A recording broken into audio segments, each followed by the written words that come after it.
Programme گفتگو قاسم علی شاہ کے ساتھ. میں ہوں آپ کی میزبان نجف راجہ. ناظرین, ہر انسان کو اللہ تعالیٰ نے زندگی دی ہے. اب اللہ تعالیٰ نے آپ کو زندگی دے دی ہے, آپ کو گزارنی آتی ہے یا نہیں آتی, آپ نے گزارنی ہے. تو کیوں نہ ہو زندگی کو بہتر انداز میں, بہتر طریقے سے گزارا جائے, سنبھال کے چلا جائے. بہتر زندگی کس طرح بنائی جائے, اس کی کوالٹی کو کس طرح انہینس کیا جائے, وہ کون سے طور طریقے ہیں, وہ کون سے اصول و ضوابط ہیں جن کو اگر ہم اپنائیں اپنی زندگی میں تو ہم بہتر طور پہ زندگی گزار سکتے ہیں. اس حوالے سے آج ہم بات کریں گے, لیکن ہمیشہ کی طرح سب سے پہلے اپنے پروگرام میں خوش آمدید کہیں گے قاسم علی شاہ صاحب کو. السلام علیکم سر. کیسے ہیں سر؟ اللہ کا شکر الحمدللہ. سر, زندگی پہ آج ہم نے بات کرنی اور اس کی کوالٹی کو انہینس کس طرح کیا جائے. جاننا چاہوں گی سب سے پہلے, اللہ تعالیٰ نے آپ کو زندگی دے دی, آپ کو چلانی آتی ہے, نہیں چلانی آتی, گزارنی آتی ہے, نہیں گزارنی نہیں پتا, کس طرح اس کو گزارا جائے؟ اچھا دیکھیے, زندگی انسان کو ملتی ہے. جب انسان کو زندگی ملتی ہے تو اسے شعور نہیں ہوتا کہ اسے زندگی مل چکی ہے.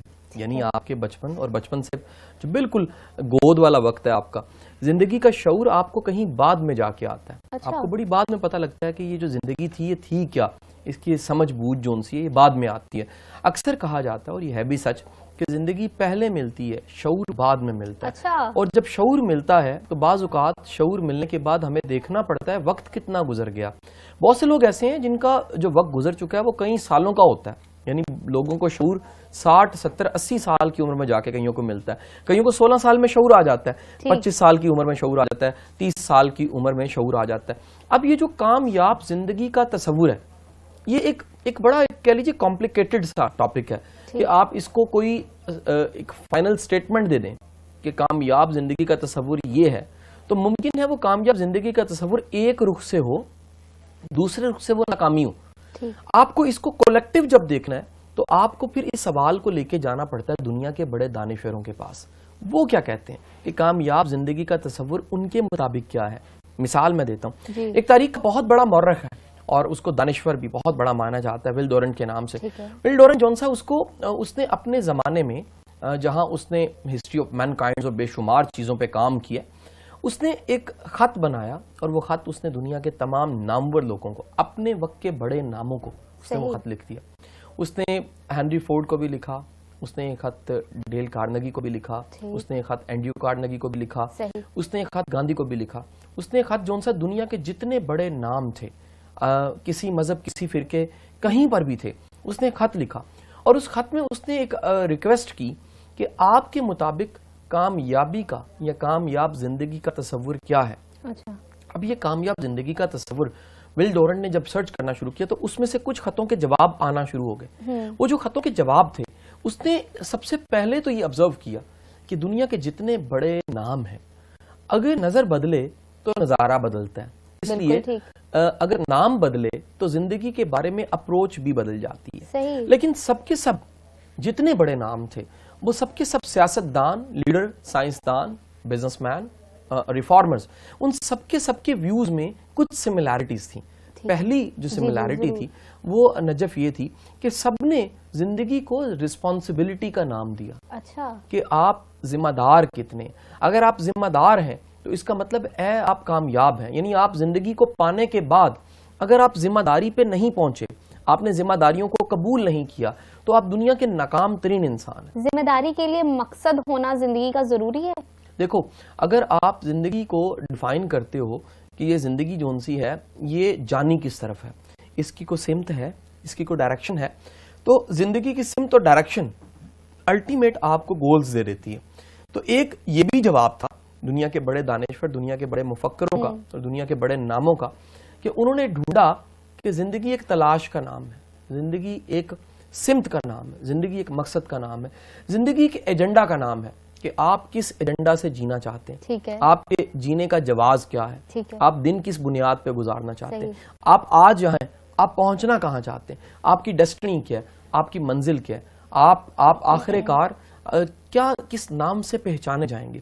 بہت سے لوگوں نے اپنے کام کو انہوں نے ڈیفائن کیا کہ ہمارا کام جون سا ہے یہ ہماری زندگی ہے. ان کے پیشن کو انہوں نے زندگی کہا. سر میں جاننا چاہوں گی آپ سے, پاکستان میں ڈفرینٹ لائف سٹائل ہیں, ایلیٹ کلاس بھی ہے, بورجواز بھی ہیں, پرولٹیریٹ بھی ہیں, تو ان سب میں اگر کوالٹی آف لائف ڈھونڈی جائے تو کہاں پہ ملے گی, کس طبقے میں, کس ڈپارٹمنٹ میں ہمیں ملے گی؟ اچھا دیکھو, آپ کو ہر طبقے میں نا, آپ کو ایک حیران کن بات بتاؤں کہ دنیا میں امیر ترین لوگ بھی بد تہذیب ہوتے ہیں.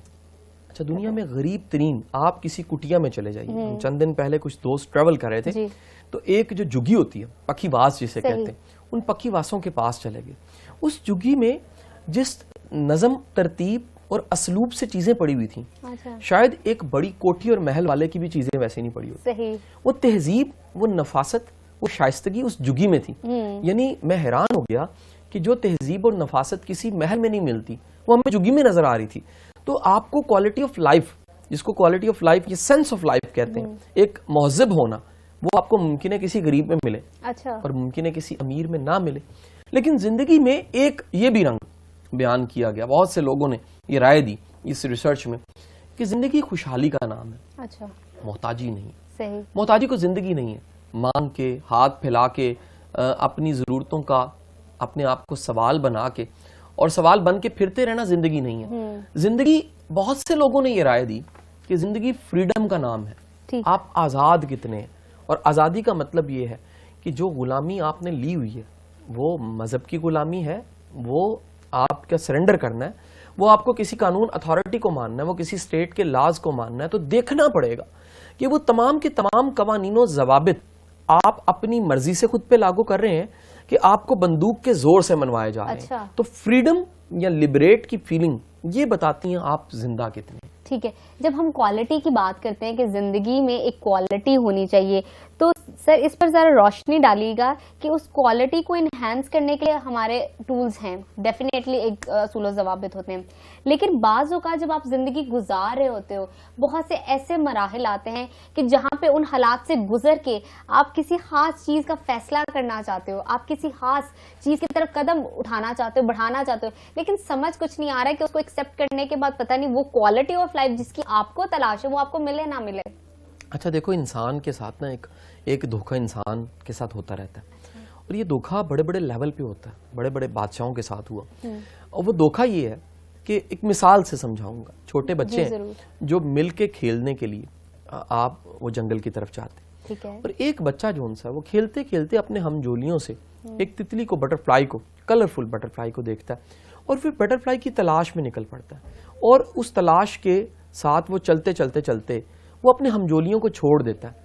پھر تتلی بھی نہیں ملتی, پھر ہمجولی بھی نہیں ملتے, پھر اس کا جو گم جانا ہے, اس کا جو اپنا کھوجنا ہے کہ میں نے جانا کہاں تھا, میرا رستہ کیا تھا, تتلی بھی نہیں ملی اور اپنے ہمجولی بھی چلے گئے. زندگی میں بھی کبھی کبھی ایسا ہو جاتا ہے. قصوروار ٹھہرا سکتا اپنی قسمت اپنے آپ کو, قسمت کو کیا اپنے آپ کو ٹھہرائے, کہ کیسے کہ اچھا خاصا میں اپنوں میں تھا, پھر ایک تتلی آ گئی. وہ تتلی کچھ بھی ہو سکتی ہے, وہ تتلی ممکن ہے کوئی فرد ہو, کوئی شخص ہو, تتلی فیمیل ہو سکتی ہے, وہ تتلی ممکن ہے کہ آپ کے کام کا obsession ہو سکتا ہے, وہ تتلی ممکن ہے کہ آپ کے دولت کمانے کا خپت ہو سکتا ہے, وہ تتلی ممکن ہے آپ کی میں ہو سکتی ہے, وہ تتلی ممکن ہے کہ آپ کی اپنی کوئی ایگو ہو سکتی ہے.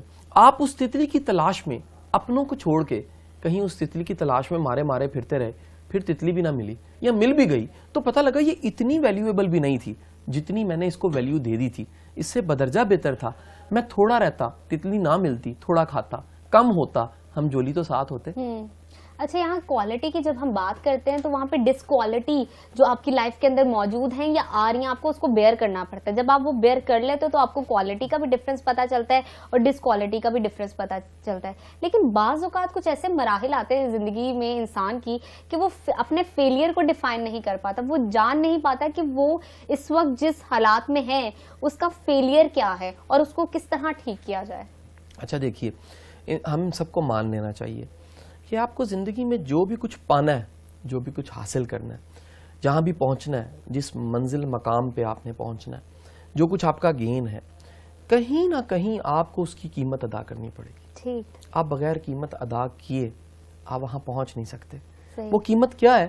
ممکن ہے کہ آپ کو کچھ پانے کے لیے وقت دینا پڑے, ممکن ہے آپ کو کچھ پانے کے لیے بڑی محنت کرنی پڑے, ممکن ہے آپ کو کچھ پانے کے لیے آپ کو کم از کم یہ فیصلہ کرنا پڑے کہ میں نے جو پانا ہے, جس چیز کو جب پانا ہے اس وقت تک آپ کو صبر کی شکل میں قیمت ادا کرنی پڑے. اور ممکن ہے آپ کو قیمت ادا کرٹیسزم, مخالفت, کو برداشت کرنے کی شکل میں ادا کرنی پڑے.